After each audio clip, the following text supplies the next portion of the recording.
Thank you, everybody, this evening for coming. I am, for those of you who don't know, Tom Gore, and I will be the moderator for the evening.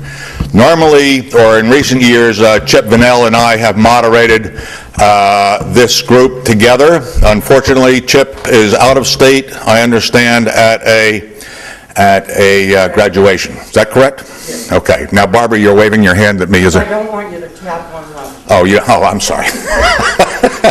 Okay. Thank you. Next thing I'd like to do is I'd like to thank Barbara Seeker and Marion Elliott for organizing this event tonight. They have organized this event for the past several years. And everybody should know that this is not a municipal function or a town government function. This is totally privately organized and for your benefit. There's no participation officially by the town at all. The other crew that we probably need to thank is Ted Kryzak's students, I believe, for setting the town hall up so that we could move forward, okay? I understand that Barbara had a second thought on that. She wanted to change things around, but that's between you and Ted's crew. I'm not going to get into that. Okay. Before I leave the topic, would either of you two ladies like to say something before? It's well, okay. Is that a no or a yes? That's a no. Marion? The only thing I would like to say is I think it's important for people to be knowledgeable of the people who are running, and I think this is why we set this up, so they can ask questions, meet the people that are actually running, and make their decisions. Thank you. Okay. Thank you, Marion. Okay, the format for this evening is going to be as follows. I will briefly introduce each candidate for each office in the order in which we will present those, which I will describe in a minute. The candidate will have an opportunity to address the body, and then questions from the body may be addressed to the candidate through the moderator. And I'll make that a little bit more clear in a couple minutes when we discuss the rules of order. Okay.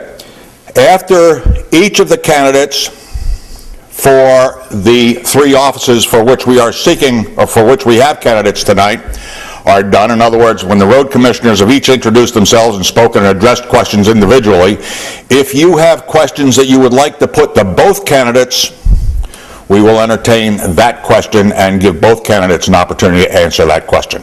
Okay?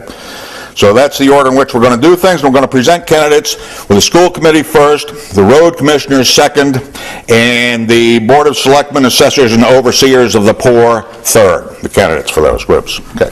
Rules of order are as follows. All questions and comments are to be addressed to the moderator. The moderator will ask the candidates if they wish to respond to the question. The candidates certainly have the opportunity to refuse to respond. Okay, but your questions will be addressed to the moderator, and I will ask the candidates then if they would like to respond. Now, when you're asking questions, we ask that you come up here to the microphone so the question is carefully recorded, because this is being taped for showing on TV at some point in the future. Okay? If you want to see yourself on TV, in other words, you've got to be up here to do it. That's the only way you get on TV. Okay, so please come up here. If you don't, I'm sure we can get a mic to you, but it is important that everybody understand what the question is if we're going to get an appropriate response. Okay. Again, the moderator will ask the candidate if he wishes to respond to the question, and the candidate can refuse to do that. Thirdly, and this is a little bit of a change from what I've done in the past, but I think it probably is in order, the moderator, or in that case me, simply may refuse to respond to additional questions from somebody or refuse to redirect the question. If I think that question is out of order in that it does not enlarge or expand the knowledge of this group, voters, or is specifically intended to embarrass somebody. We've had some of that in the past. We don't need to repeat it. We've all made our mistakes, and I, for one, don't need to make any more, and neither do you. Okay. Any questions so far? All right. I would like to make, over the years, I've run a number of these things, and And lots of times I hear comments or questions raised on the floor, and lots of times I get questions after they are done that sort of illustrate that a lot of people don't understand how the town meeting form of government works. That's especially true for people who have moved in and have had, whether town councils or city councils, etc. So I have just a couple of comments that I want to try and help explain what's happening, all right? In a few weeks, we're going to be asked to basically hire some employees for the town. That's what we're going to be doing, hiring employees for the town. It's important to remember that those people that we are hiring are not our representatives. We are not a representative democracy. In a representative democracy, we elect representatives to have budgetary and rule-making authority. In this town, those authorities are reserved to the town meeting, okay? So that's pure democracy as opposed to representative democracy. It's important to understand that. You're not electing representatives, you're electing people who you want to employ to do the will of the town meeting. Those people that you elect, they are responsible ultimately, not to any other officers of the town, not to any individual town. Their sole responsibility, ultimately, is the town meeting. The town meeting hires, the town meeting fires. The responsibility of those we hire are responsible to the group as a body, to the body as a group, the town meeting, not to other officers, okay? That's something else to understand. And thirdly, I think we should consider ourselves very lucky that the town meeting is as powerful as it is. The New England states are unique in their constitution, separate from all the rest of the states in the country, in that in the rest of the country, the state constitutions are written such that the states delegate power to the towns. New England is just the opposite. New England is constructed similar to the federal constitution in that those powers, the state constitution specify in the New England states that those powers not specifically reserved to the state are delegated to the town. Okay? That makes the town meeting a hugely, not impossible, that's not what I mean. It is impossible to. A hugely powerful organization. All right? That's a very, very, very important concept, and it's what home rule is all about. All right? So with that, those are some of my comments that I'd just like to remind everybody of. Is there anybody who has a question about any of that? No? Okay, then let's move on. Let's salute the flag.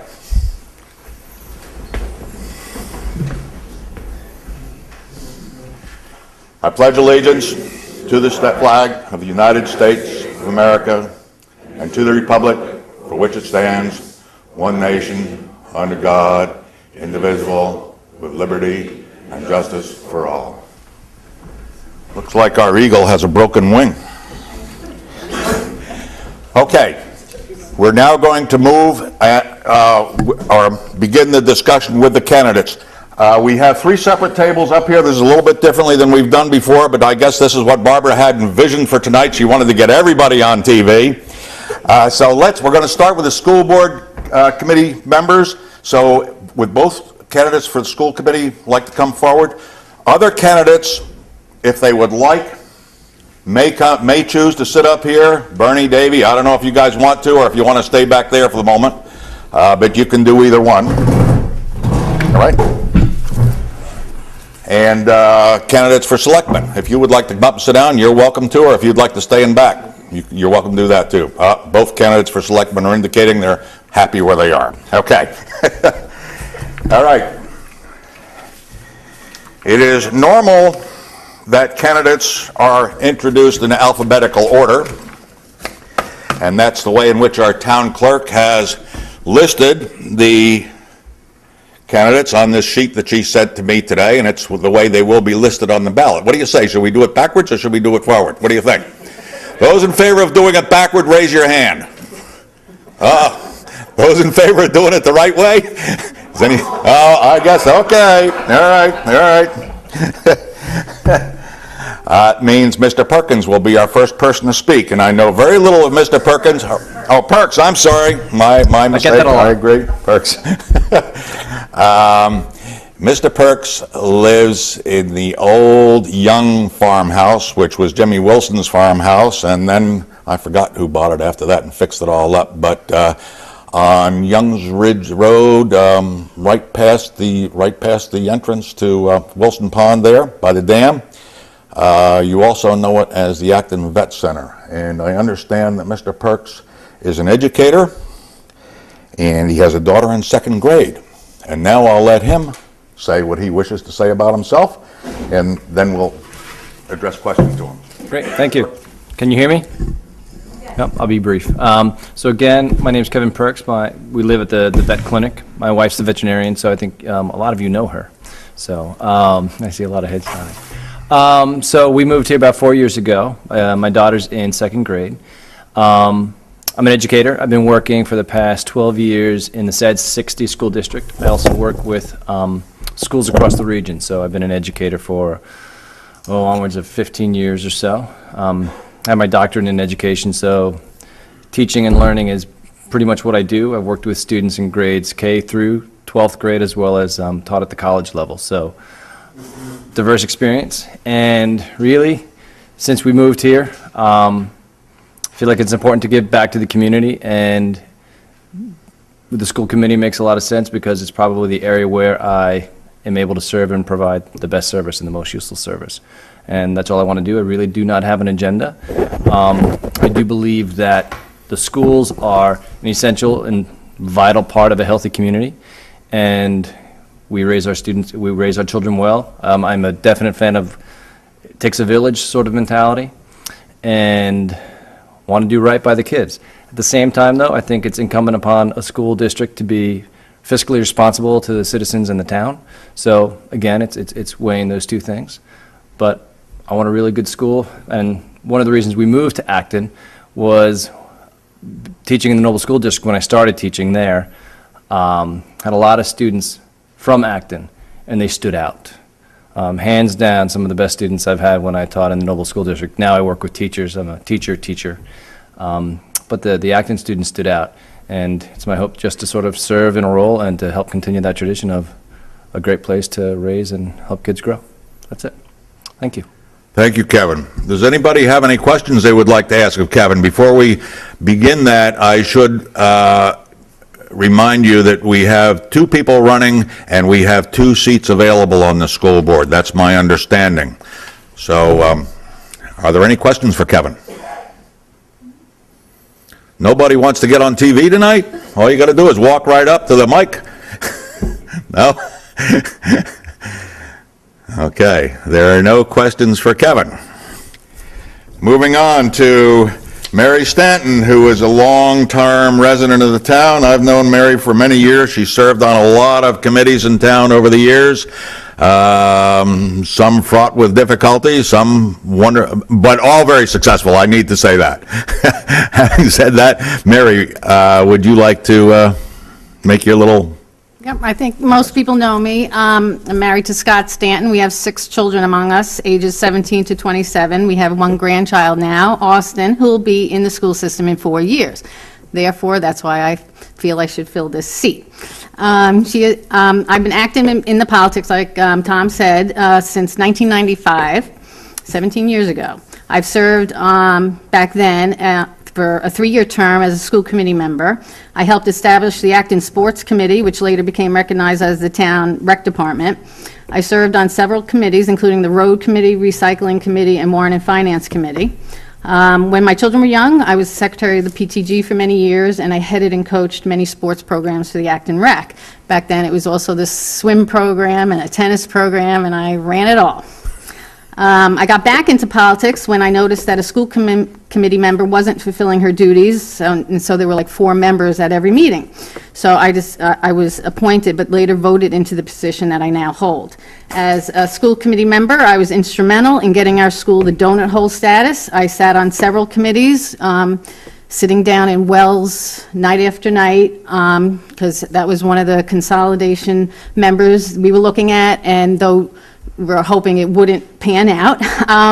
I went to Augusta to speak out actually against this consolidation law. I thought it was bad for the state, and I got up in front of the committee up there. And then I went directly with some committee members and some, I think the NASAs were there, and we spoke directly to Sue Gendron, who was the school commissioner at the time, to plead our case about being a donut hole. We couldn't go with Noble because of this high school contract, we couldn't go for Sanford because Sanford didn't want us, and so then, they were saying we could go to Wells, because at one point we did go to Wells. Wells didn't want it to happen either. And I don't know if you saw the news recently, but there's quite a few towns who are now trying to get out of being in the consolidation status, the RSUs that they did form. It was a terrible situation. It should have never happened. As your current school committee member, I sit on the policy subcommittee, and I've sat through both the most recent teacher and support staff negotiations, and if that was another reason why I'd like to be elected. I'd like to sit on those committees again and negotiate. On a personal level, I help my husband run our small business, Dasco Signs.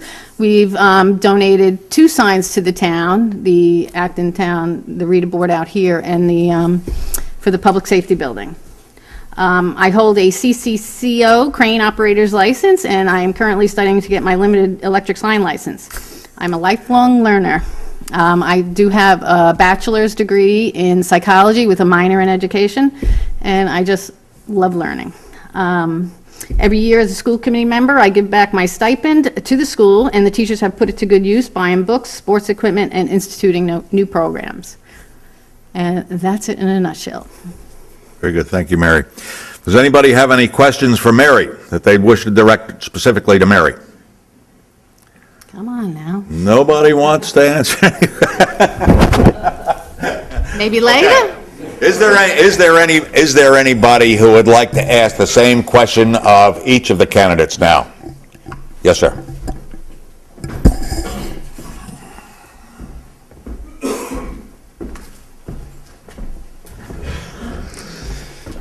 Good evening, Mr. Moderator. Good evening.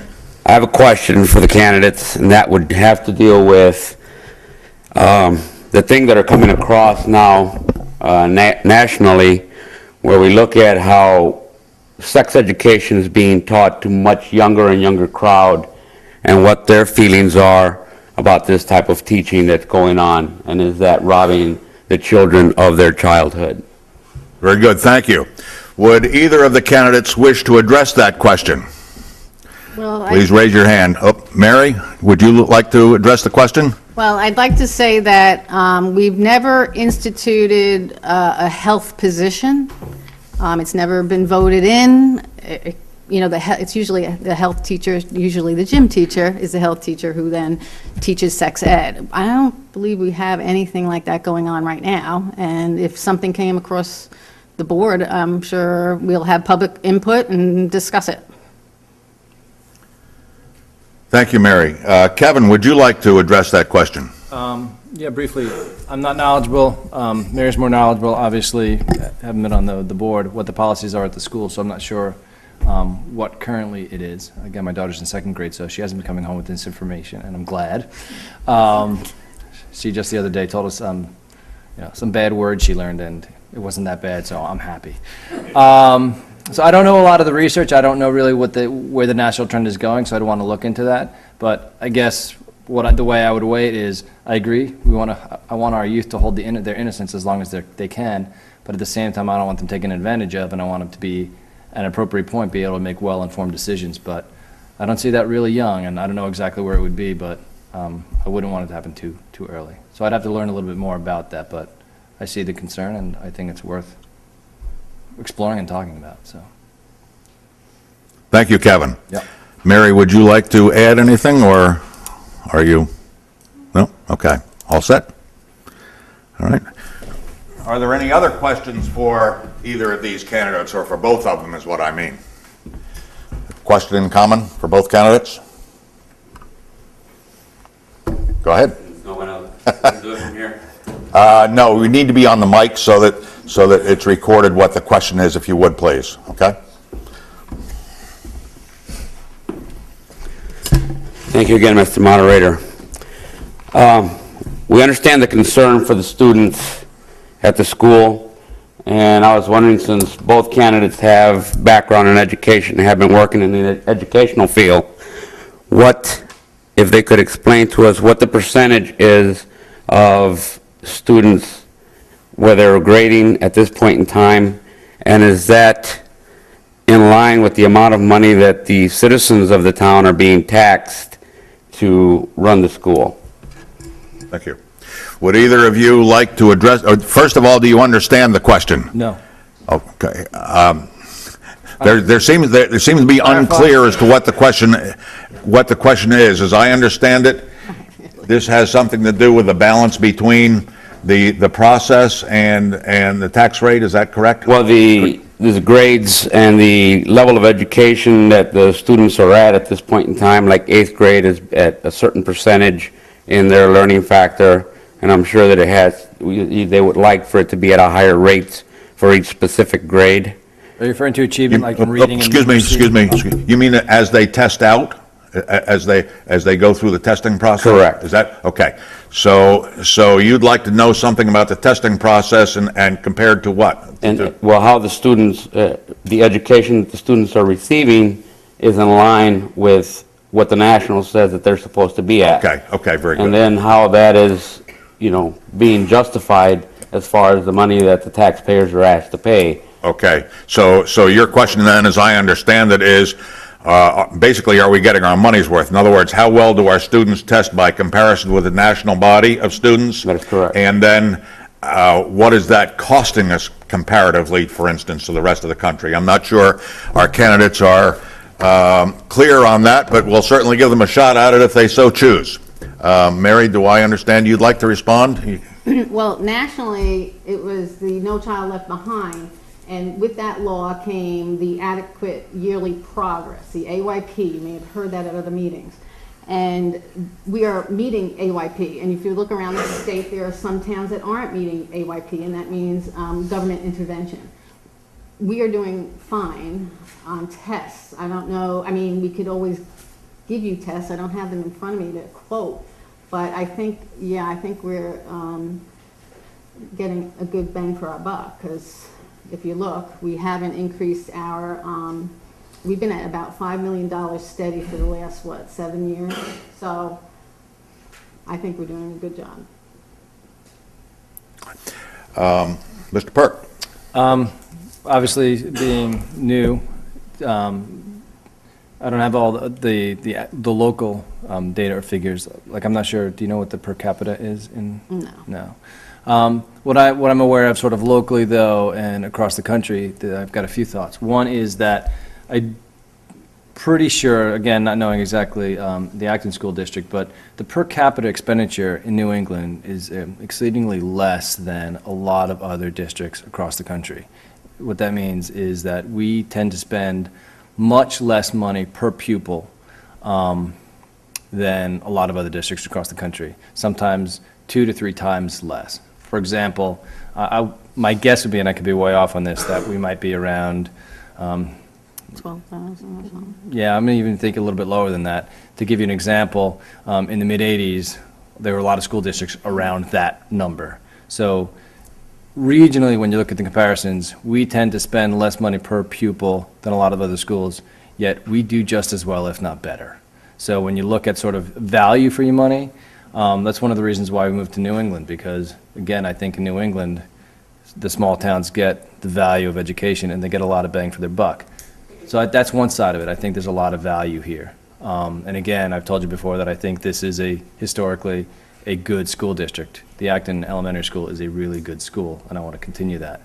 That being said, nationally, a lot of money has been poured into the No Child Left Behind Act is another example. A lot of money has been poured into education.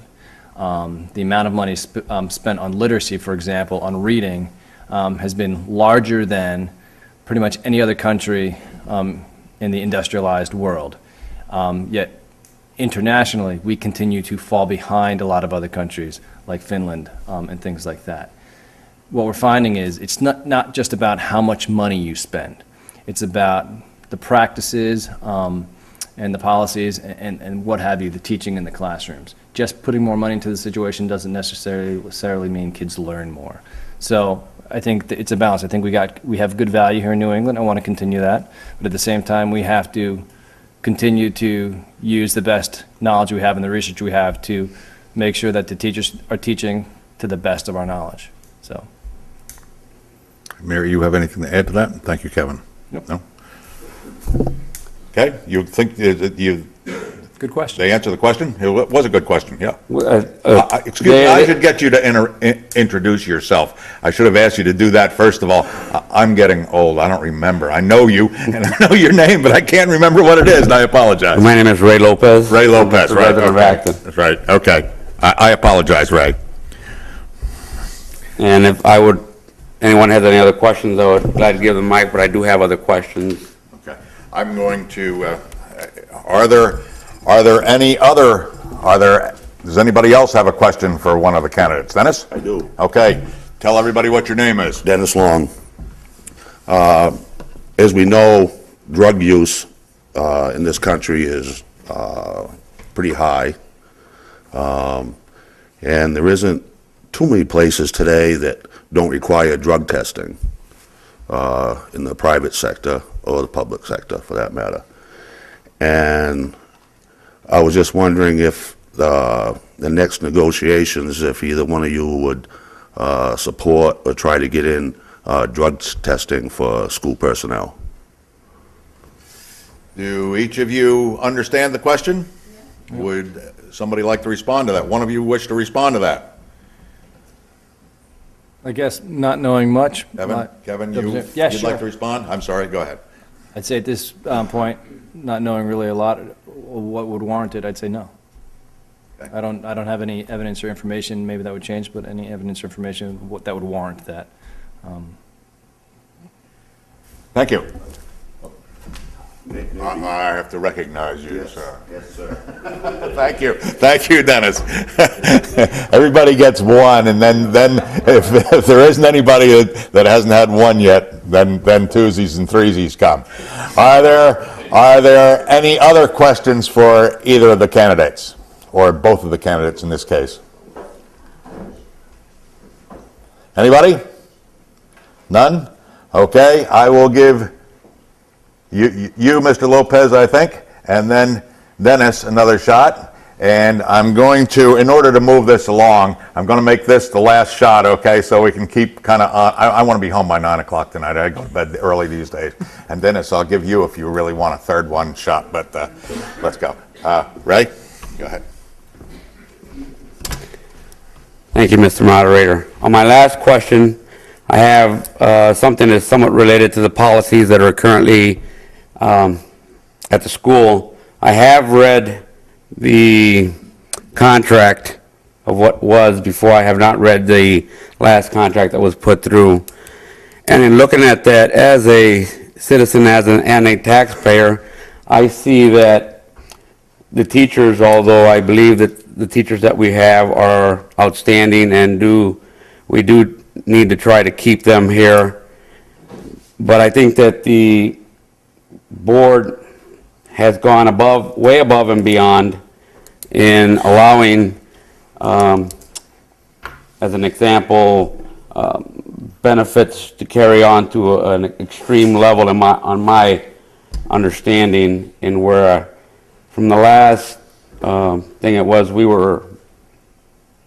needed to pay for at least 3 classes of the teachers. And in their contract, we were paying for like 6 classes for the teachers to take. As a taxpayer, I think that, I believe that would be a little excessive on the amount of money that we're paying, and I would like to see for the next contract coming up where the candidates would fall on that situation there. of Okay, if getting more in I line. understand that you're concerned about the benefits that the teachers are That is getting? correct. Are you candidates, are you clear on what the question is? Okay, Mary or Kevin, who would like to respond? Mary? I understand benefits. You see, what bothers me is unions. Unions bother me, and I'm sorry if anyone's for unions here. But you get strapped. And if I even speak right now about how I feel about a contract or about teachers or about anything, it could be used against us when we go to negotiations. So there's nothing going to be said about negotiations. What we do is we try to work together and come to a conclusion, and usually you get a third party involved, and we go back and forth, and that's what happens. That's the contract that, you know, you end up with, is through negotiating through a third party to be able, you know, to hopefully rein in, you know, the cost of doing teaching. Would I love to see what we could do this year coming up? Yes, and that's why I want to be on the negotiation committee. Thank you, Mary. Kevin, would you like to respond to the question? Well, I really, not being familiar with the specifics of the past contract, I really don't have any information to add. So. Thank you. Thank you. Oh, but I do want to just say that the amount of classes they're allowed to take was reduced in the last teacher contract, in case you were wondering. Thank you, Mary. Dennis, do I understand you have an additional question? Yes, it's kind of a clarification of the question that I did ask. All right. Thank you. And sometimes I don't ask questions quite so that people. You have a second chance. I mean, it's common knowledge that drug use in this country is out of control. It's on the news every night, just about. And schools have a huge influence, school personnel, on our students. Obviously, they spend a lot of time with them, influencing them and things like that. So I guess, and I'm not saying that there's a lot of drug use in Acton School amongst the staff. I'm not saying that at all. All I'm saying is it is a huge issue, and would either one of you support drug use? Drug testing. Drug testing. Or drug use. Or drug use, whichever way you want to. It's okay, Dennis. You're allowed. For our school personnel. That's. Oh, we already. Okay. Mary, would you like to differentiate between school personnel or just have a standard, same response for everybody? Okay. Wanted to put it in in the contract somewhere to, if you want to work here, you have to get a drug test? Is that what you're trying to say? In a contract situation? In a contract situation. Okay. Why don't you just address it in the contract situation instead of, Right. Well, if you'd like to. I don't know. I haven't heard. It just shocked me the first time you said something like that. So I didn't know where to go with that, and I still don't. Okay. Kevin, any additional remarks you'd like to make on the topic? Yeah, I'd just say, just from my experience, I mean, I've worked with and in many schools, and never has that been a concern that's been brought to my attention anywhere I've ever worked. So again, I'd have to say no at this point, because unless something would arise which would warrant it, the way schools typically operate, there's a lot of communication. Teachers work a lot with each other. It's a very social environment. The number one thing on my mind is that at that transaction level where the teacher's working with the kid and teachers are teaching students and students are learning and students are working with each other and collaborating and they're learning, that's going on, and is that as high of a quality as possible? If there are problems, that'll be noticed. And I just never seen it. I can't imagine a scenario where it would get so far that you would need a policy like that, because again, I think schools, we know if the teaching in the classroom isn't good, and it would be rectified. I would have that trust. So I don't see why it would be needed. Thank you, Kevin. At this time, I think we will move on to talk with the road commissioners. You folks can stay there so that you can be on TV, or you can remove yourselves if you so wish. I guess they're looking for a quick escape. That's my sense of that. They don't see me. Well, thank you, Mary, and thank you, Kevin, and thank you for being a part of this important process, and for being willing to be a part of our town municipal government. It's very important. Okay, road commissioners, Mr. Yetton and Mr. Winchell. Both of these gentlemen grew up in town, been here forever, and David, I hope you will excuse me if I call you Davey, because it wasn't too long ago in my mind, but Davey's grown up. It's David Winchell Jr. Both of them have been road commissioners before, and David right now is the incumbent road commissioner for the South District, okay, which is mostly south of Route 109. Having said that, seeing as we're doing this in alphabetical order tonight, positive, David, do you have something that you would like to say to the group? And then we will take questions for you. Well, I'm going to correct you. I take care of Young's Ridge on the north end of town during the summer. I know that, but just a small piece of Yeah. town on the north end, just for the summer, too. Yeah, I understand that. yeah. I'm Dave Winchell. I've been your road commissioner for the last, well, almost 3 years. It's been a pretty good experience. I've had, well, people at Town Acton have treated me well. I think that we've made some progress. We've done a lot of projects in town. I've stuck with my goals of making sure our roads get taken care of, making sure our snow plowing gets done, making sure our school buses can go to school every day. So at that, I've been, changing some culverts in town, doing some ditching, we got some paving going on here in the next couple of weeks in town. Taking care of some DEP issues there.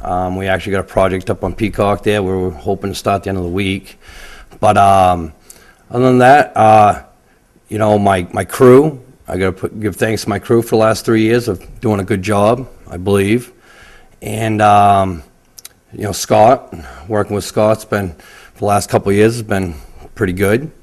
And I believe in the last 3 years, I've been able to keep my budget where it belongs, work with what I've got. And, I came in on a budget with no paving and the cuts that I had to, deal with. And with progress, we've moved up from doing the San Pedro project, reconstructing that.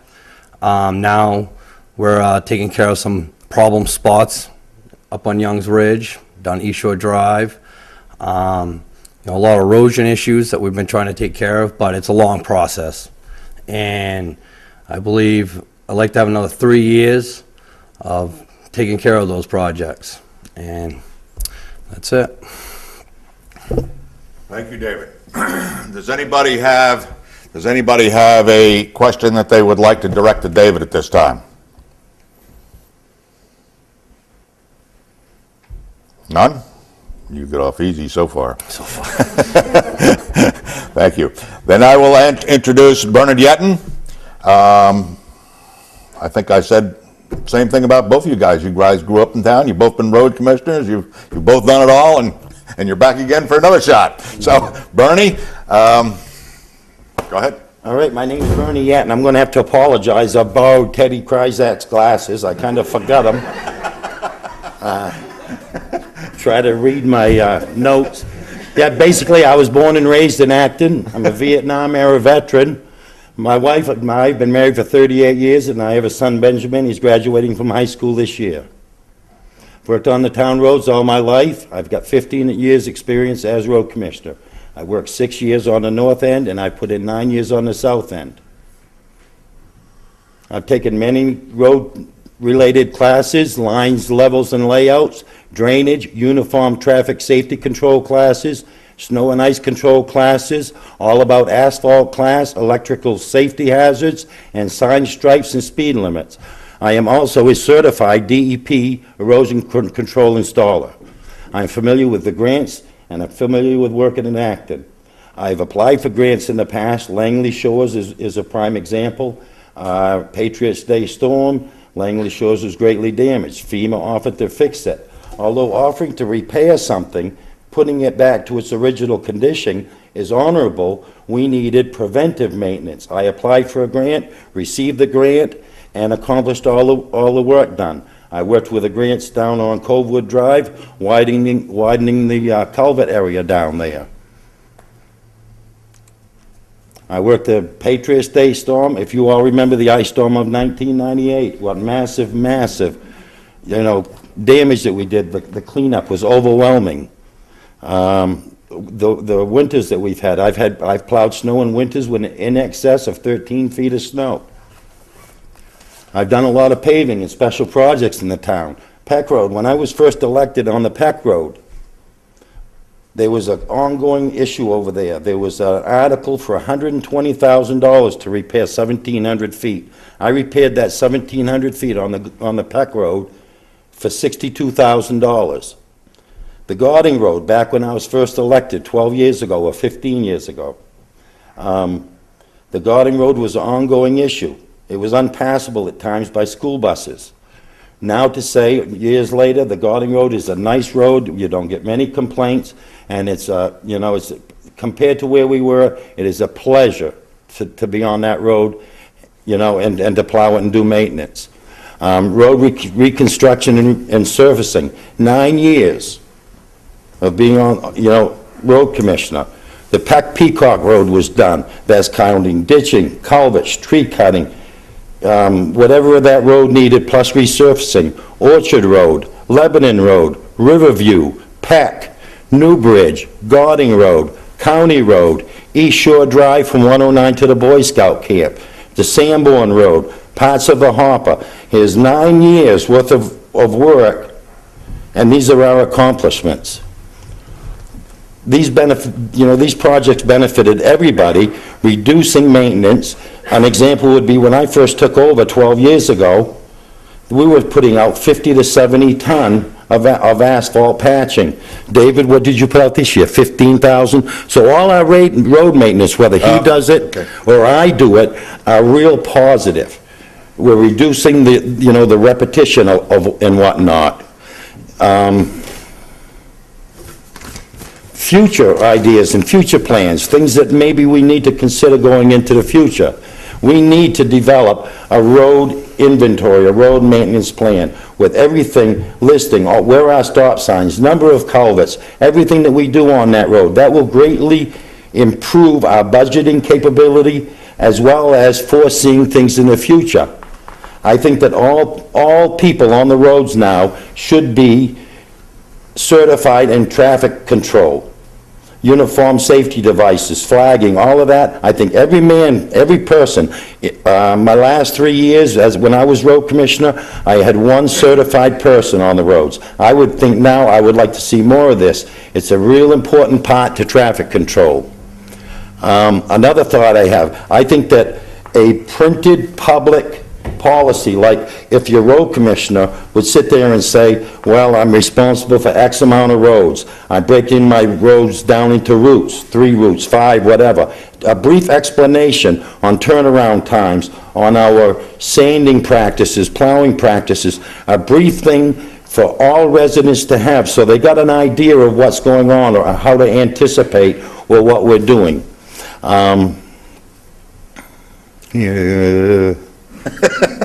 Want to try mine? Same thing, salt sanding strategies, all of this. I think that we should have, a brief breakdown. So everybody knows exactly what the trucks are doing and where they're going and why they're out there. I think future projects for the town, issues that maybe we should be looking at. We still have a real bad spot on East Shore Drive where the ledge creates a real narrow hazard. Things like that I think should be blasted. We've got to address, your buses are running that. Safety is a priority. Buses are a priority. Our children are getting older. They're starting to drive. We've got to take care of these roads and we've got to make them safe. Buzzell Road, there's still a lot of trees and stumps and ditches to be established. Things like that. I've enjoyed working for the town all my life, and I would appreciate another chance to come back and kind of try to pursue another 3 years and get some more of these projects taken care of. Thank you very much. Thank you, Bernie. Does anybody have a question that they wish to direct to Bernard this time? No, okay. I should remind everybody that both these gentlemen had fathers who were road commissioners, and in Davy's case, it's only because he's a lot younger than Bernie. His grandfather was also a road commissioner, if I remember correctly. Okay.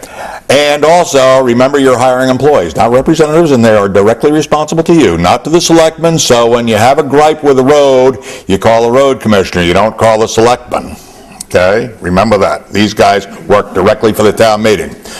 Okay, let's move on. Now, questions that you would like to ask both candidates. Same question that you'd like to ask both candidates. Ray, you have a question? Would you like to come up?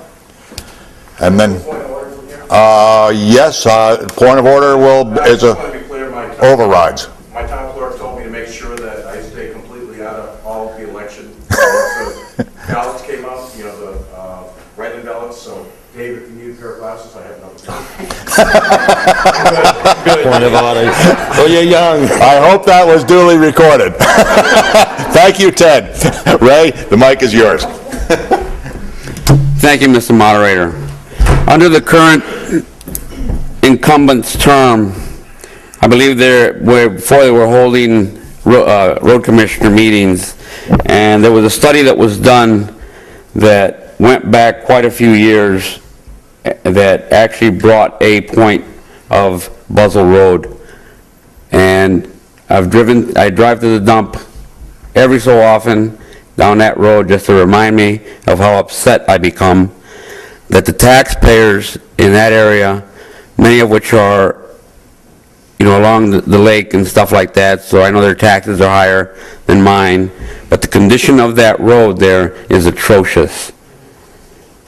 You know, I know that in Illinois we had a policy there that if you were driving your vehicle on a road and your vehicle was damaged, then in Illinois, of course, the state was responsible for repairing your vehicle. This road past the curve that's there, I mean, it is really getting really bad, and I would like to see that addressed. And I like to hear the words of Mr. Yeton of being proactive instead of reactive. I believe that that road has gotten to the point of reactiveness, and I would like to know from these candidates of what type of a priority they would instill to this road, which is near and dear to my heart. Thank you, Ray. As I understand it, your specific concern has to do with Buzzell Road, its current condition, and would they have any plans or consideration of repairing it? Is that correct? Thank you. David, go ahead. What are your thoughts? Well, Buzzell Road is a mess, but there's a problem, okay? When I take my budget, okay, my $84,000 a year, okay, that's my general maintenance. When I came into this office, that's all I had. I had no paving money, nothing. I also had other roads that were in pretty bad shape. So what I did is I started picking these roads, try not to prioritize them, but which one can I afford to fix first? And that's what I've done. I started with San Page Road. Right now, we're trying to pave in the spots that Mr. Yeton had partially prepared back during his term, trying to get those done. Those are the spots that have been taking the most coal patch and this and that. So, but eventually, Buzzell Road is not one of those roads where you can just go in and just bandage it. It's to the point where it's going to have to be the same idea as the San Page Road, where you're going to have to build the road right. When you go around that curve, that road's garbage. And unfortunately, before it, where the prior ditching had been done, the rock was installed on the wrong side of the ditch, so it's all washed out. So we got a lot of reconstruction to do there, but it's going to take a large amount of money. And right now, I don't see town meeting coming up and saying, okay, we're going to spend $150,000 on this road or whatever it's going to take. So what I've been doing is baby steps. I asked for my $90,000, town accepts it.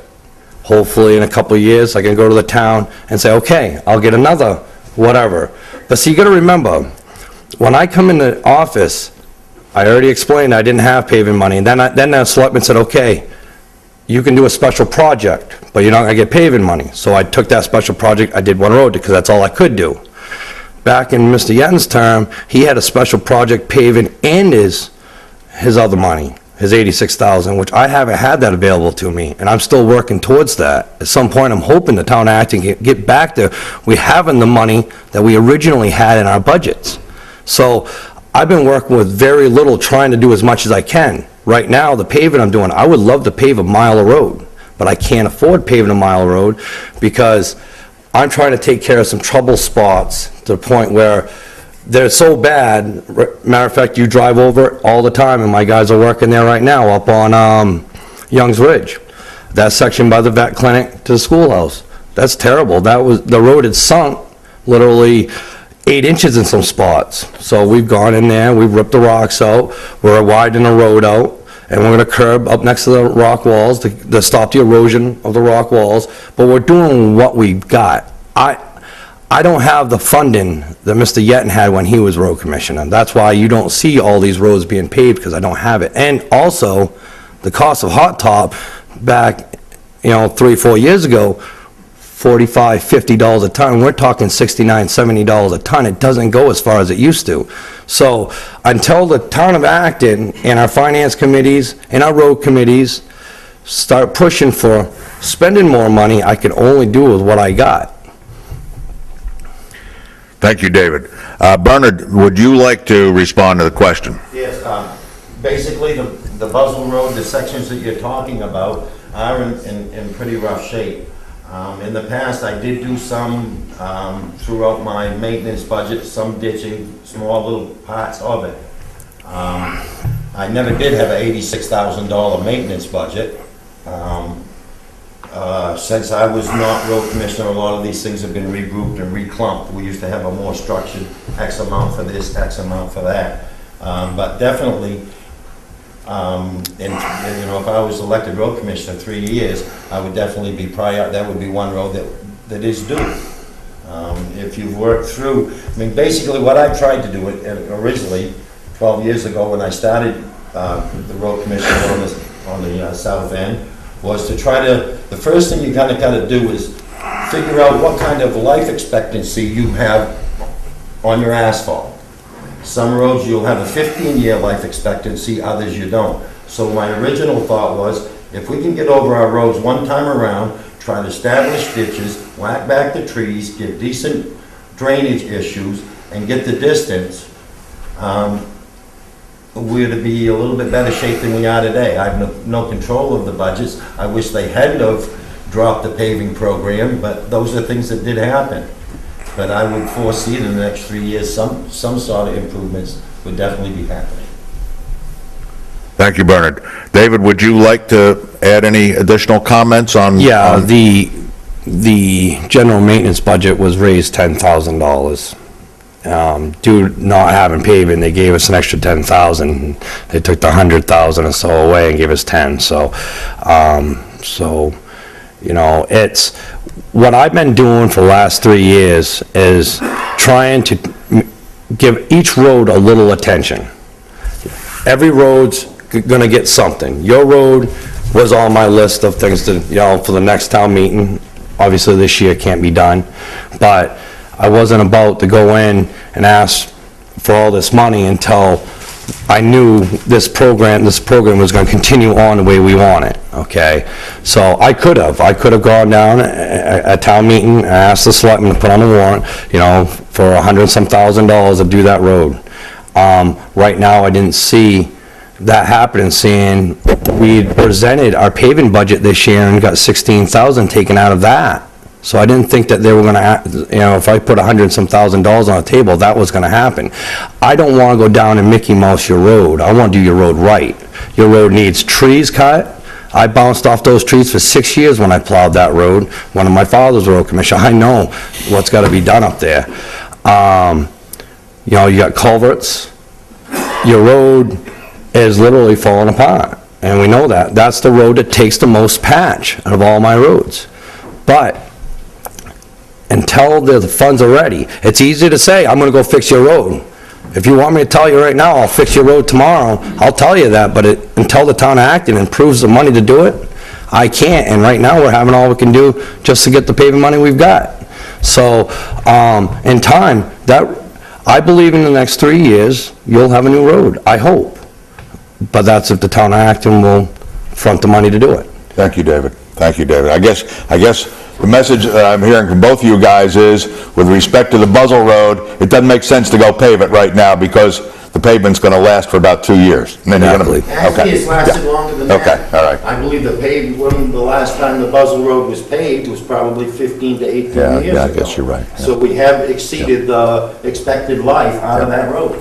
Yep, okay. So do you think that you could just pave that right now? Wait and be all right? a minute. Okay, well, that's what I'm Thank you, asking. gentlemen. I hope the body is clear. Is there anybody else that would like to address a question to both these candidates? Yes, sir. Could you come up and tell me, I've seen the face, but I don't know the name. I apologize. I'm Bud Foster from Acton. I was just wondering if the candidates think that the way the economy and stuff is, that, the things are with all the money, that you think it could be 3-4 years, like the gentleman was talking on Buzzell Road or any other road, because of the way the economy is and the taxpayers, and they just can't afford it. It'll be keeping low budgets for the next 3-4 years. Gentlemen, did you understand the question? Yeah, I don't see right now the economy getting any better. I'm sure people are having a hard time paying their taxes as it is. So, until somebody comes to me at a finance committee meeting, or a selectman or something, says, hey, we've got $1 million in our general surplus, how about let's pave some roads? I just don't see the economy right now sustaining what we need to do. So, like I said, I'm picking and choosing spots, trying to take care of the trouble spots.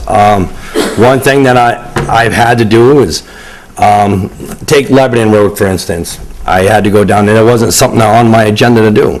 But we had cars bottoming out, and I had to go and reinstall all those culverts. Unfortunately, those culverts only been on the ground 6 years. But I had to go reinstall all those culverts, and that was money pulling out of my budget. So I couldn't go and do other projects. So I guess my question is this: I don't believe right now the town of Acton is financially stable enough to go out and pave a mile, 2 miles of road, because that's what you need. I got 26 miles of road. You minus off, say, 4 miles of dirt roads, okay? So you got 22 miles of road. In 10 years, you do the math. How many miles of road are you gonna have to pave to keep on a 10-year or a 15-year plan? You can't do it. Not with the money we have right now. So until we get the funds, you can say all the roads ought to be paved and this and that. You can't do it. There's not the money to do it. Thank you, David. Bernie, would you like to add something to that? Yeah, I would just, another governing factor to do with our budgets and our plans, we can all have the best laid out plans in the world for progressing with a road maintenance program. But probably in the 9 years that I was road commissioner on the south end, probably you have these freak storms that kind of blow the budget and tear it all to shreds. You have a budget, you have a plan, all of a sudden, if we get a hurricane, guess where all the money? You gotta prioritize.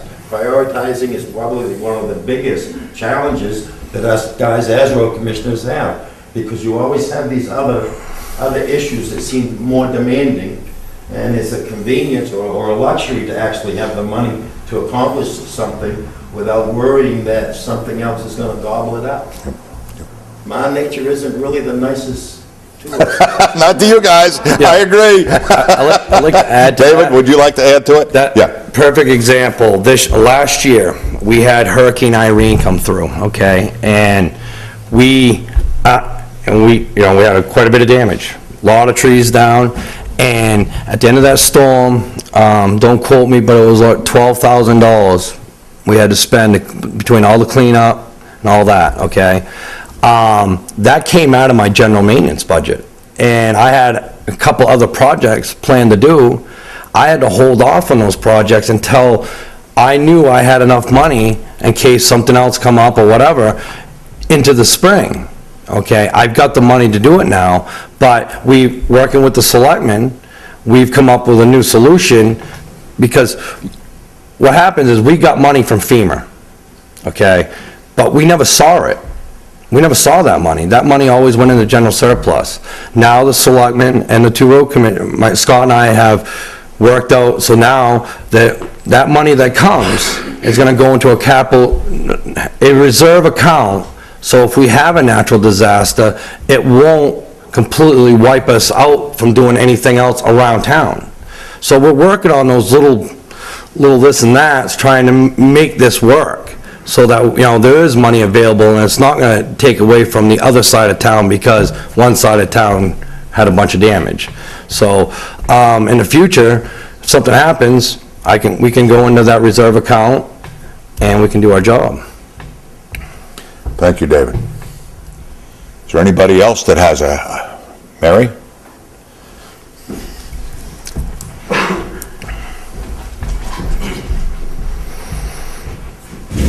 Hi, Mary Stanton. I just want to say there's always a lot of work being done with road committees. We've had a lot of road committees. I was on one.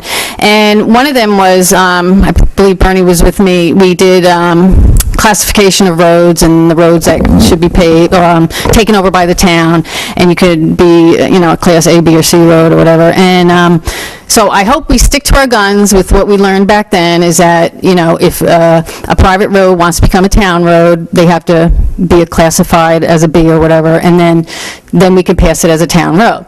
But there was a recent road committee, and I know Pam McAlinden spent a lot of time, and she was with the GPS and mapping out all the culverts. So she did, there's been legwork, and I don't know where all that is, but I know there's been legwork. And I guess there was probably a priority list that she came up with of, the roads and culverts or whatever that needs to be fixed. And I hate that, people spend a lot of time on these committees and they come up with some answers for the town. We kind of tell them, what we're looking for, and off goes the committee. And I've been on a lot, so I know. I just want to make one, I misspoke before. We gave 3 signs to the town, the Acton School sign. But, so I just want everyone to be aware that there are these road committee reports. You can go back and read them and hopefully not reinvent the wheel. Mary, yes, I'm going to give you an opportunity. Mary, do I understand correctly that there was not a question there? There was an observation, and I will ask the candidates to respond. Mr. Yetton, I believe you indicated you wish to respond. Back when we created all of the Class A, B, and Cs and whatnot, and the town voted to accept it, and we stopped doing the road maintenance on the private roads. I think that the town should be doing more to go out, like an outreach program, and, to see what are the private roads' real problems, why they can't or don't desire to become, one of our 3 classifications. I think we should be out there promoting it to more road associations, that we're here, we're with open arms, work with us, we have common goals, and I don't think that is being relayed as loud or as frequently as it should have, or should be. Yep. Yeah, this has been an ongoing concern for at least 10 years, and going back actually more like 20, but I understand. Now that it's gone on at this rate of time, I don't think it would be a bad thing to do like a little bit of an informal reminder at some of these association meetings. We still want you to come on board. We've got a good program. What are your obstacles? And maybe try to work with some of those. David, would leave it where it is right now. Okay. David, would you like to make a comment? Yeah. I work with the majority of the private roads in this neck of the woods, and building their roads up. Most of them know that they're not going to be able to come up to town standards.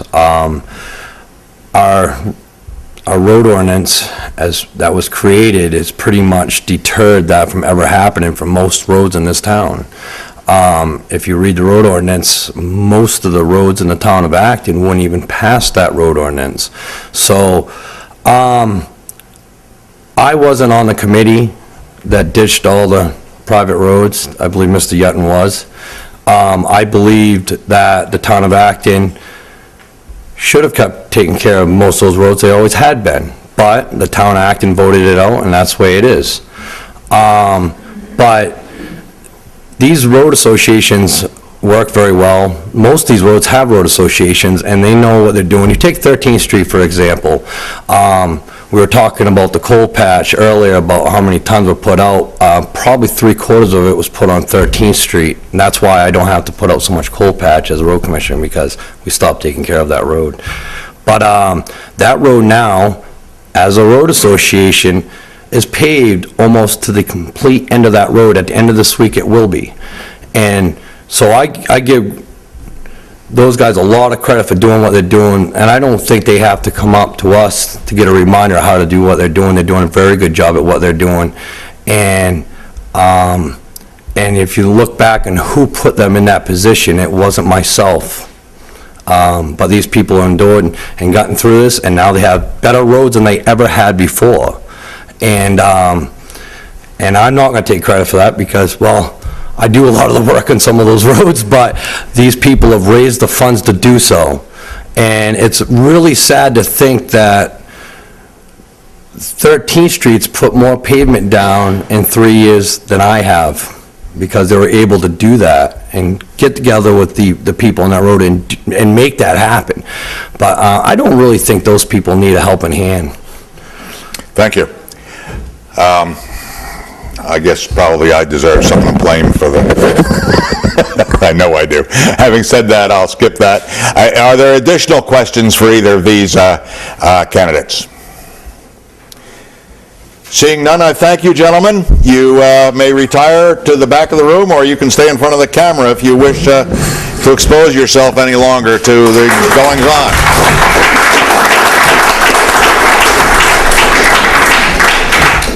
And again, I would like to thank both of you for what you've done in the past for the town, and for what you are doing tonight, and for what you will do in the future for the town. Thank you both for your efforts. Gentlemen, we will now move on to talk with the candidates for selectmen. Come forward. Take your seats. Now, as most of you probably know, but I will remind you, the people that we elect as selectmen in this town actually hold 3 statutory offices. They are the selectmen, basically responsible for bookkeeping of the town. They're the ones who calculate the tax rate after the town meeting tells you how much the town is going to spend. They don't do it. They just have to do the numbers, the math, to figure it out afterwards. The other 2 offices they hold are assessors. They are officially the assessors for your property, both your personal and your real estate property. And the 3rd office they have are overseers of the poor. So you're hiring, okay, somebody to work for the town to do those 3 jobs. All right, are there any questions about the people we're talking to now? Okay, let me introduce them. First, well, I guess A comes right at the... Bob Anderson. Bob lives up at the end of Youngs Ridge Road. Bob's been in town for 18 years and is married to Debbie. The 2 of them ran the Countryside Corner store up at Gilman's Corners for 10 years, I believe. Gilman's Corners, by the way, for those of you who don't know, is the intersection of Youngs Ridge Road and 109. That's the old name for it, goes way back. And I think that's all I have to say, except that Bob served on rescue for a number of years also, if I'm not mistaken, and so is his wife Debbie and daughter, I believe. Bob, would you like to go ahead? Good evening, everybody. I guess you can hear me. As he said, I've been married with my wife for 39 years, and we have 2 grown daughters. I'm a retired police officer, moved here in Acton.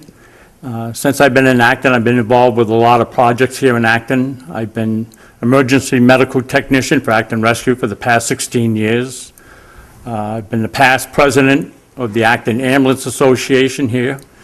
I'm chairman of the Board of Appeals for the Town of Acton, I'm involved with the food pantry for the town of Acton. I'm the town constable for Acton. I'm all types of different things. And now I would like to help the residents as selectman for the town of Acton. Thank you, Bob. Okay. Does anybody have a question that they would like to ask of Bob Anderson as a candidate for this office? None? Okay, we will move on, and I will introduce Ed Walsh. I have just recently got to know Ed better. Years ago, we burned down his camp on Wilson Lake when I was deputy fire chief in town, but we did, yes. Yeah, we burned it down. We had a grand time, but in any case, Ed's family has owned property in Acton forever, since before he was born, on Wilson Lake, and he can tell you about that if you're interested. He has lived or was a resident of the town of York for years, and fire chief, if I'm not mistaken, in York, at the York Beach Department, right? Assistant chief of the village. Assistant chief, because York has several branches, I guess, right? So it has one chief in town, okay? And he finally decided to move to the town of Acton, where his heart has always been, and the traffic is too heavy in York anyway, in 2007. But we really did burn his camp down, and it was a good burn. Ed, I'll let you go from there. Thank you. Good evening. Yes, I was a longtime resident, forever actually, in the town of York, where I grew up. I was assistant fire. I was on the York Fire Department for about 32 years. The last 10 years as assistant chief. I then was also in York on the York Water District, which is a quasi-municipal board, which is about as close to the town government as I got down there. To where I was president of the board for the last 3 years that I was on down there. Then my wife and myself moved to Acton. We built a house over here on San Page Road. We enjoy it very much. As Tom said, I summered up here in Acton forever. Always liked the town. It just seemed to be a nice little town, and that's why we moved here. I was a fire chief here in town for 2.5 years, and that went well. And now I just kind of want to go on and see how I can make out, help the town as a selectman, and see where that leads us on. Thank you, Ed. I apologize. I had that on my list that you had served as fire chief in the town of Acton, and I got carried away with burning your camp down. All right. Does anybody have any specific questions that they would like to direct directly to Ed Walsh? Seeing none, we will open it up. Does anybody have questions that they would like to address to both these candidates? We have 2 candidates, and we have 1 position available for 3 years as selectman, assessor, and overseer of the poor. So you're going to have to hire one of these gentlemen. Does anybody have any questions that they would like to ask both of them? Okay. Mr. Chairman of the Budget Committee, I will give you the opportunity to address this, and Mary, you're next, okay? Tell them your name. Thank you, Mr. Moderator. Paul Poyant. I am curious how you see the learning curve ahead of you for, obviously, the only way you're really going to get into being a selectman is being a selectman, and, there's really no schooling for it. It's just the school of hard knocks, I assume. What kind of a challenge do you see in front of you in whatever learning curve? I'm sure you've sort of examined your own qualifications, and you've examined the job as it appears to be. What do you feel are your biggest challenges in assuming the role? Thank you. Which of you gentlemen would like to? Bob? You're A, so you're the top. Go ahead. If I remember correctly, and Nancy and Tom can verify, there is a teaching course that the state will give for selectmen. Is that true, for the towns. You can go to a training program for selectmen. And if I'm elected, I would like to attend that course for being a selectman. Any other future things that happens at the town would go with whatever comes before us. But there is a training program for us. Thank you. Ed? Thank you. Little more on my background, which will help answer the question. I grew up in a trucking company, grew up in a business. My entire life, I spent, from day one up to the end of '07. In the last 30 years of that, running it with my brother and my father. So I do have some business background, and I see a town as being similar, just a big business. You have budgets, you have employees, you have, basically everything that you'd have in a business, you have in a town. With that background, I think that will help my learning curve. Granted, being a town, it's different than a business in some ways. You have a lot more rules, regulations, different things that pull and tug on different things you want to try to do. But I think with that, that will definitely help my learning curve. And along with like what Bob said, if there is a class or schooling for this, I'm all for it. Bob, would you like to respond to anything that the chief said? No? No, just the fact that, like he says, I had my own business too, and the town should be run as a business, and you try to save what you can for the taxpayers and do it the best you can and still supply what's needed for the residents here. Thank you, gentlemen. Are there additional questions? Oh, Mary, I'm sorry.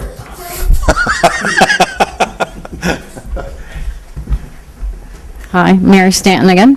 I just want to know if anyone is presently employed, and Part B, will you maybe be giving us more time at the town hall, or I guess what type of time you could give us at the town hall? You gentlemen understand the question? Who would like to go first?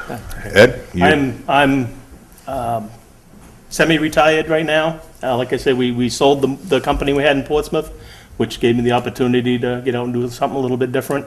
I see this as being something a little different. We'll have some time to spend here. We do have the hours at the town hall that the selectman's office is open, and if there's other hours that is needed, I would be available for. Thank you, Ed. Bob, would you like to respond? I'm in the same position as Ed. I'm retired, so I don't have a full-time job. I do work for the Maine Inland Fisheries and Wildlife. I'm the chief instructor for the boat safety course for the state of Maine, which I hold it here, and also a instructor for ATV courses for the state of Maine. But they're only 3 times a year that we do the course, and that's all it is. So I'm free most of the time, too. Thank you, Bob. Are there additional questions for both these candidates? Yes, ma'am. Please.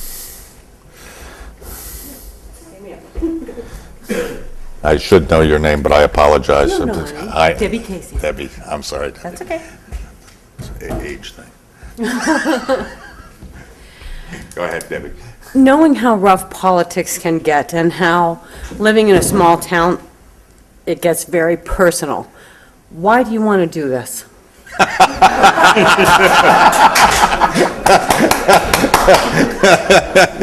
Gentlemen, I think you understand the question. I know that I do. And he's letting me go first. Who would like to, Bob, you would like to go first? No, but I will. Okay. Yes, talking to ex-selectmen and past selectmen, it is a thankless job. Why do we want to do it? Basically, to help the residents of Acton. I volunteer on a lot of activities in Acton, and I don't do it for the money because we don't get paid for the food pantry. We don't get paid for the Board of Appeals. We don't get paid we did get paid for it as constable, $100, but that was about it. But we basically do it because we have an interest in helping other people. That's why I'm an emergency medical technician for the last 15 years. I go and rescue calls for Acton residents to help them out. And I enjoy doing it. I might regret it, but I enjoy doing it. Thank you. Thank you, Bob. Ed? Like any job, I think, there are times when, yes, either one of us, if, whichever one is elected, would regret being it, but that's a very small portion, I think, of what you'd do in this position.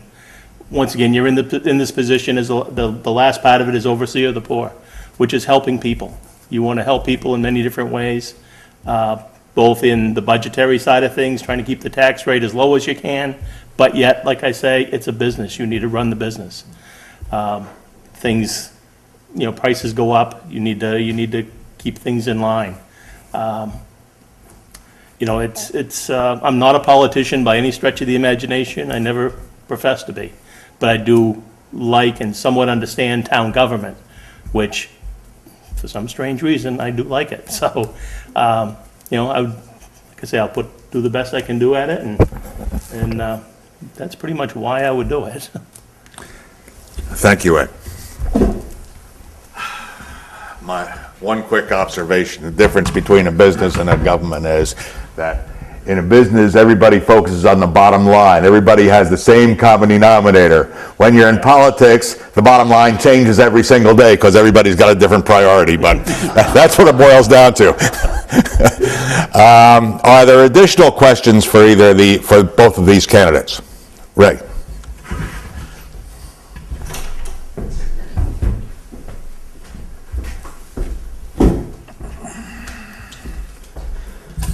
Thank you again, Mr. Moderator. Part of the question that was there that I was going to ask was the motivation factor for these gentlemen running for office or to be hired by the town. My other part of that question would be of being that they've lived in the town for such a long period of time, what problems do you see in that amount of time that you lived here, and what do you see that you could do in the future to better the town of Acton for the people of Acton? Gentlemen, I think you understand the question? Okay. Who would like to respond first? Thanks, I'll go first. Sure. Go ahead. As far as bettering of the town, it's keeping it, once again, keeping it in line, watching the bottom dollar, make sure that we can still all afford to stay here and live here. I've seen towns where not so much the selectmen, but the people running the town, don't put any emphasis on that. You need to make sure that we all can afford to stay here. I myself moved here because it was, cheaper is not the right word to use, but, it's less expensive to live up here than it was where I was. And that's what needs to stay in line. Like I say, everybody is looking at their dollars, and they need to make sure they can afford to stay where they are and stay in the home they're in. We have a number of different things around town. We have a lot of very beautiful lakes. Those also need to be protected, and make sure that, once again, it falls back to the dollars. The lakes, if your lakes are not good, your property around the lakes are not worth anything, there we are right back to dollars again. Your tax base starts to dwindle. That needs to be kept up and stay fresh. Thank you, Ed. Bob, would you like to comment? Well, I noticed in observing over the years here that this town's getting old. The people here are all getting up there in age. and Wise is older the operative group. term, excuse me. We talk about wise, we don't talk about old. Okay, thank you. Wise. But I mean, it seems to be an older town, and people are limited. They're on their pensions, they're living off Social Security. They're living, it's hard times nowadays for a lot of the people living in the town, and we want to keep them in the town. We want to be able to make it so they can live in the town. I noticed a lot of people got reassessed this year, and they just got reassessed where they were thinking about selling their house. And a lot of them were told to appeal the assessment, and they managed to get a discount that kept them going for a few more years. But we want to keep this town going and keep the people who are residents for the longest time, allow them to be able to live here to whenever they want or otherwise. But I'd like to see younger people move into the town, maybe see younger people get more involved with town politics, because you look here and I don't see too many young people in the audience anymore like it used to be, except for Ray. But I still think it's a good town. I enjoy living here. Like Ed says, we have to preserve this town. We have to save the lakes because the majority of the people who live on the lakes come from out of state, and they pay a good share of the taxes. And if that water goes, we're in deep trouble in the town of Acton, because we have 5 or 6 lakes here, just in Acton, that supports us for the residents and non-residents. Thanks, Bob. Thanks, and I apologize for interrupting you. I shouldn't have done that. Do it again. No, I won't do it again. I do apologize. Is there anyone else who has a question for these two candidates? No more questions. Very good. We're going to move on to a little bit of announcements, and I understand we have at least one candidate for state office here this evening who I think would like to address the body. I'm not sure I should let him, but I'm going to. Are there any announcements to make to the body? Okay. Hearing none, we will move on then. And Dan, I think you would like to, does everybody know Dan? You'd like to, I really shouldn't be in the position of offering this guy a seat, but we won't go there right now. I'm doing it because I really think he's a nice guy, and I like his wife, and she works really hard on the Democratic dinners in town. Go ahead, Dan.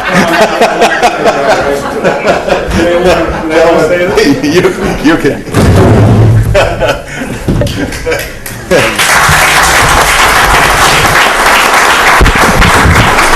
Again, I would like to thank both those candidates. I apologize, I missed that. I'd like to thank both those candidates for the work they have done and the work they look forward to continuing to do for the town. It's a huge burden to be in the public service.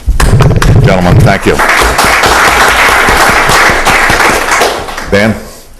Hello, my name is Dan Archambault. I am running for state representative for District 144, which is Acton, parts of Lebanon, Springvale, and Sanford, and I am running as a Republican. So, thanks. But before I start my speech, I'd like to make an announcement. After over 24 years of working for our school, Linda Heon is retiring this summer. And I would like to thank her for her dedication and devotion to the Acton School Department for so many years, and she will be missed. But I wish her and Norm a happy and healthy retirement and many miles of safe travel. As many of you may know, Representative Joan Nass is retiring from public service this fall. I have decided to run for her seat this November in hopes of becoming your representative in Augusta. Some of my friends were surprised by the news when I told them that I want to run for representative. The common question I was asked was why? Similar question as before.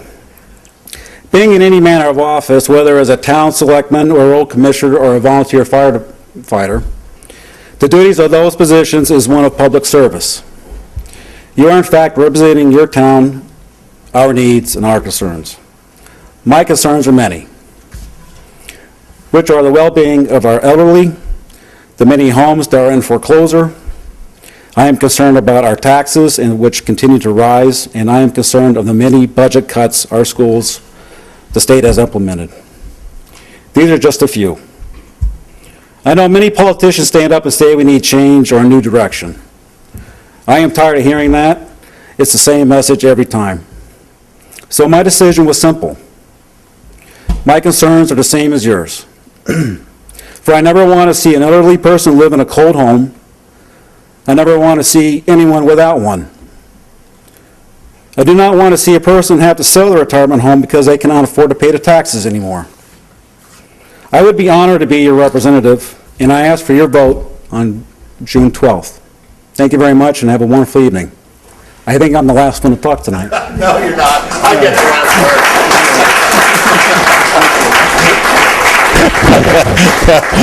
I thank you, Dan. I can tell you this. Dan does a wonderful job washing dishes. Okay? While he's running as a Republican for the past, I don't know how many years now, he has washed dishes for the Democratic dinner that the Democrats in town hold every year. That's because his wife's a good Democrat. I want to point that out.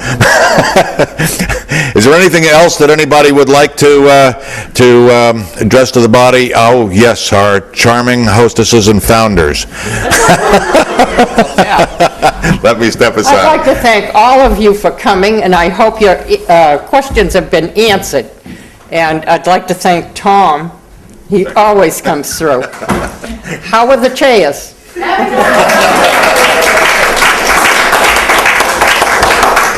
Thanks again, and remember that selectmen aren't the people who are the cause of your taxes. It's the folks that go to town meeting. They're the ones who decide the budget. We have not delegated that authority to representatives yet. These are simply hired people that we hire to do the job that we ask them to do. Thank you, and have a good evening. Good night, everybody.